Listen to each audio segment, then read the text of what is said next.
Magluto-luto tayo ng lunch namin ni ating liit. Ayan yung meatball, guys.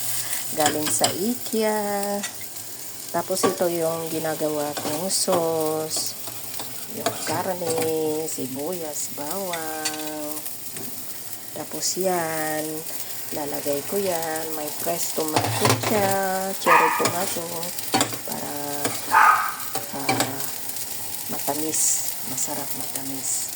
Tapos lalagyan ko nitong anong bang pangalan nito? Paprika, para may konting kulay. Kasi baka walang kulay yung ating sauce eh. Tapos ito oregano. Para mabango. Tapos mamaya ilagay ko ito. Yung aking sauce. Maliit lang na dilata. Kaya ako na naglalagay nito para lalong sumarap yung aming sauce. Tapos mamaya paibabawan namin ng cheese. Kadurog na cheese.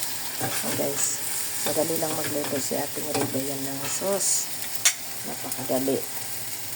Tapos hintayin ko na lang na kumulo. Okay na yan. Kasi may lasa na itong yan na sauce namin. May lasa na po kasi ito. Lagyan ko lang siya ng konting light sauce. Ito yung light sauce namin. Yung toyo. Yan siya. Ay, madali lang.